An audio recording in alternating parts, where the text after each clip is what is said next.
This red-haired man suggested not to disturb each other. Gong-ja was horrified. This man told Gong-ja that he was always with him anyway, no matter where he moved. He asked if it was necessary to wake him up. Gong-ja didn't understand what he was talking about, and before turning, he apologized. Gong-ja asked him who he was. The red-haired man was surprised and turned around and asked if he could really be seen. Gong-ja replied that he really saw the man. The man then asked if Gong-ja could really hear him. Gong-ja confirmed this and asked whether it was really not clear from their conversation. The man sat down right in front of Gong-ja and said in surprise that this was strange and this couldn't happen. Then the man stood up and asked Gong-ja where they were and why was cramped like a doghouse. Suddenly he surprised Gong-ja with a question about Marcus's location. Gong-ja asked if the red-haired man was talking about the sword saint Marcus Calenberry. The man looking out the window confirmed this and added that calling such an amateur a sword saint was too much. Then he added that if Gong-ja is talking about the old gentleman, then the man is really talking about him. Gong-ja was shocked and wondered if the sword saint was really an amateur. The red-haired man looked out the window and exclaimed that he could not see anything further than his palm.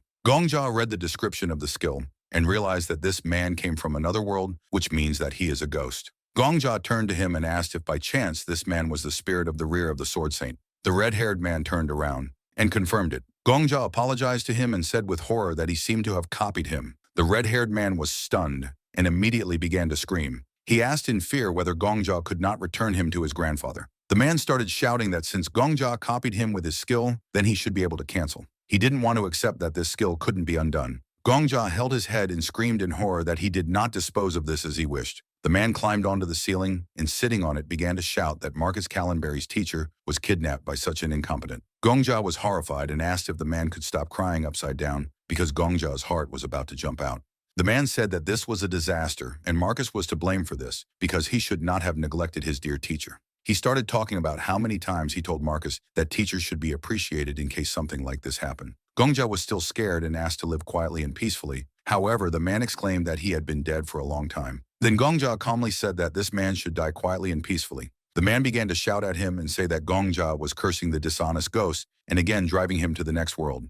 Gong-ja was surprised. He thought that this man talks too much and makes a lot of noise. Gong-ja began to understand why Marcus was constantly irritably shutting someone up. Gong-ja covered his face with his hand and said that he was in a position where he had to hide from the sword saint all his life, and out of all his skills, he had this one. The man was surprised that Gong-ja needed to hide from Marcus because according to him, there is no kinder hunter in the world than this nobleman. However, raising his finger, the man added that this is so only if the conversation does not come about grandchildren. Gong-ja tensely covered his face with his hands and said that he already understood this perfectly well. Suddenly, Gong-ja started talking about how among the skills of the sword saint, there is a skill that shows the number of kills. The man asked if Gong-ja was talking about detective acumen, and then added that it was a useless skill that only told him whether the opponent had killed or not. Gong-ja pointed his finger at himself and said the number 4091. He surprised the man by saying that the number of murders hanging over his head was 4091. The man got angry and asked if Gong-ja was crazy because he was a newbie. The red-haired man said that Gong-ja is the newest of the newbies, and apparently he doesn't even sense the aura.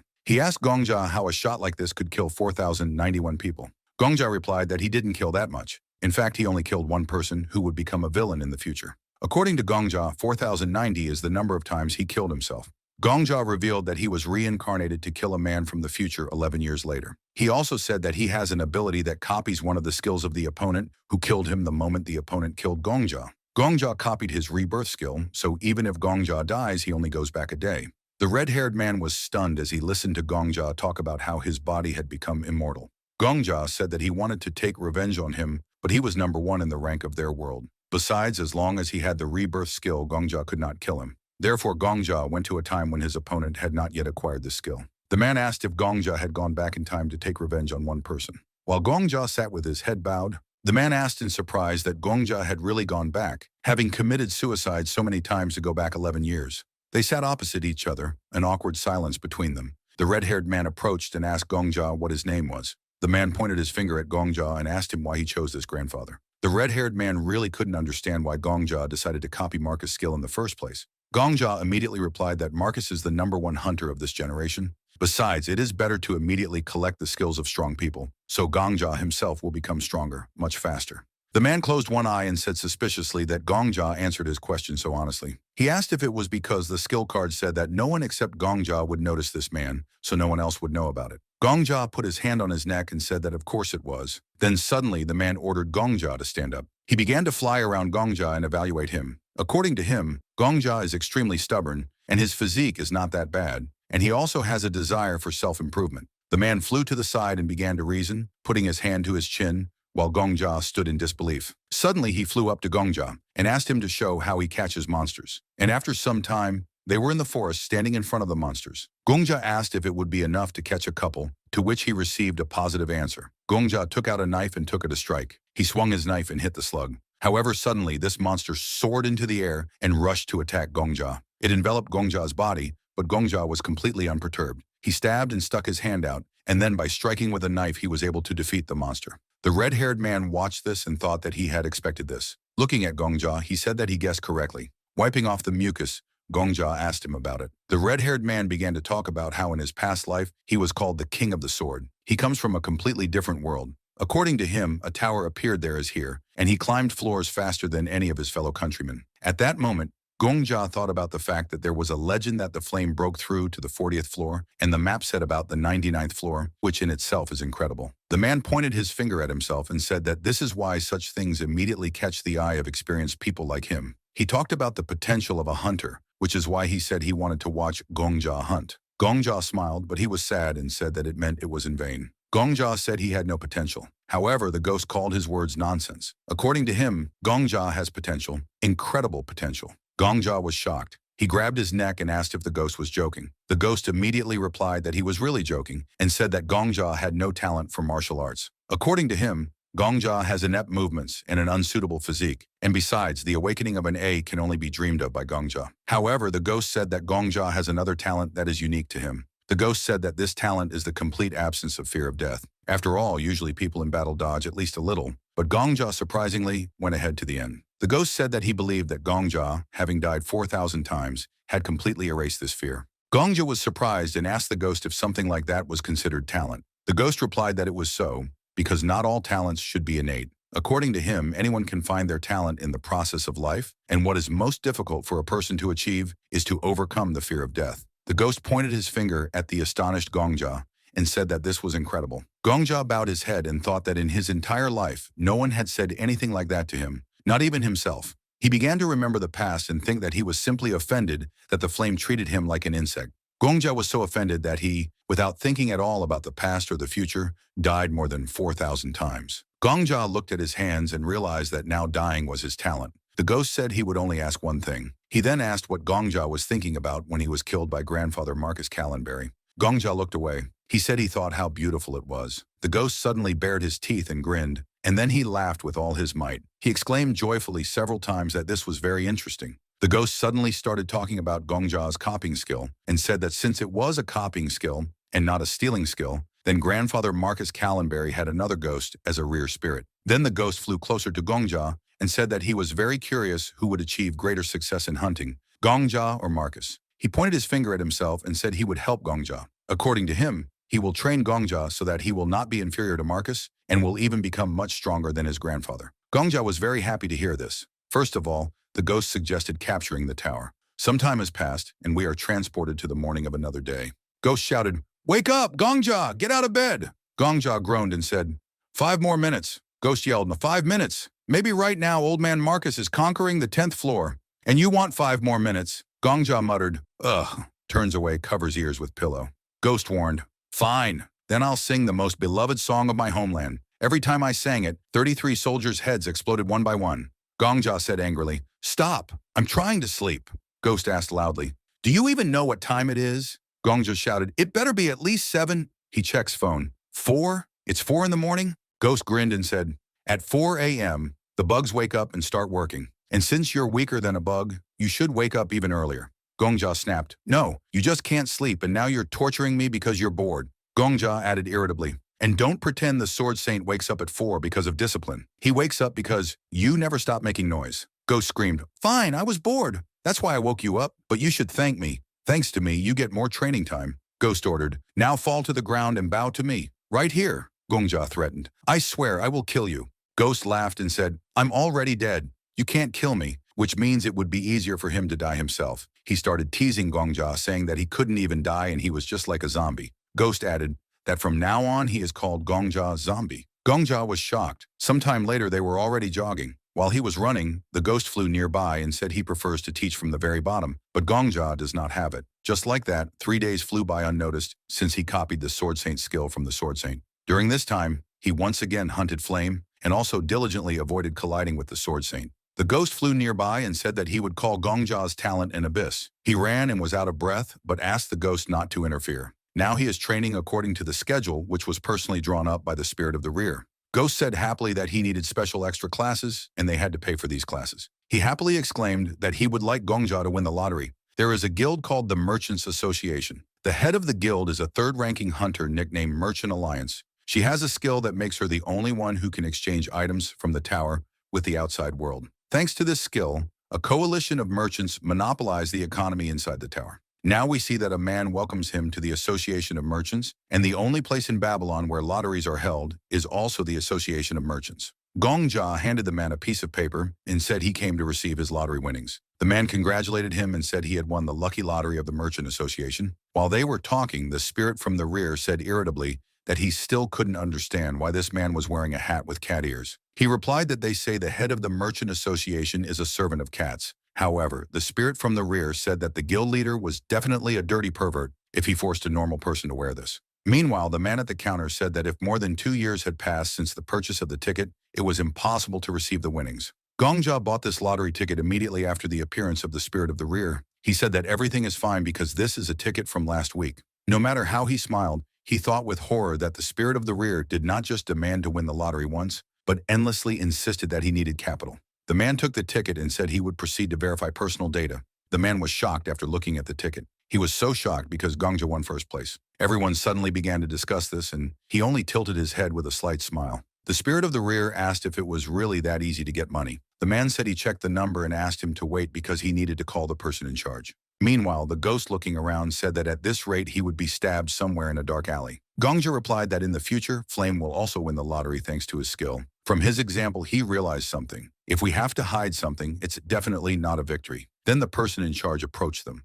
Gong-ja thought that in any case, he did not need to be afraid that they would talk about him. After all, if the winner is killed, it is the reputation of the Merchant Association that will suffer the most. They were approached by the person in charge, whose name is Arthur Taylor. He said that he is also known as the Caretaker of Gold. Arthur said that he would appreciate it if Gong-ja had no problem calling him that. He introduced himself in response, but at the same time thought that judging by the fact that Arthur has a middle name, he is an influential hunter, included in at least the top 300. The Caretaker of Gold asked him to follow because they needed to go up to the top floor. F is the lowest rank which has no access to the upper floors, but today is a special case. Today, Gong-ja is a 50,000 gold client. He was delighted and beamed with joy. The spirit of the rear said that Gong-ja had clearly never been treated with respect before because now he immediately blossomed. And the day before yesterday, according to him, he also became emotional when the spirit of the rear said that he has the talent to die. He just wanted the ghost to shut up because he was already very angry with him. The ghost said that he can't be such a simpleton.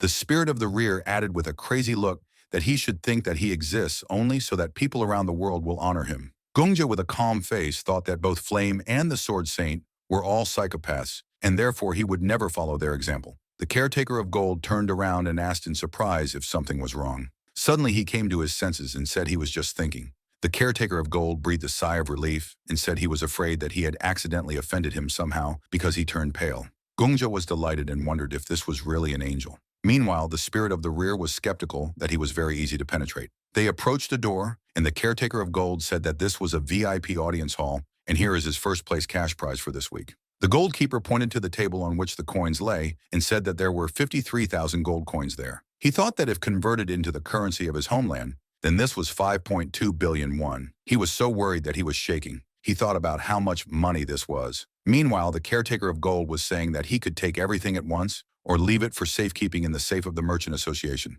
Gong-ja thought that he could not worry about anything for the rest of his life, and therefore if this were his goal, here and now his dream would come true. The Caretaker of Gold asked what he had decided, but he continued to be lost in thought, reflecting on the fact that he had decided to conquer the tower and reach the top as a hunter. He understood that money is only a means to achieve this goal. He remembered the system panel and thought that he had already experienced a more enchanting golden shine than that of gold coins. He nodded his head and replied that he would leave them in the safe. The gold keeper was delighted with his wise choice because he himself always recommends this option to winners. While he stood at the table and looked at the money, The caretaker said that he understood how he wanted to take everything right away, but there were a lot of terrible people in their world. Suddenly Gong-ja turned around and holding out his hand said with a sly smile that he wanted to buy a place as an honorary member of the Guild of the Association of Merchants.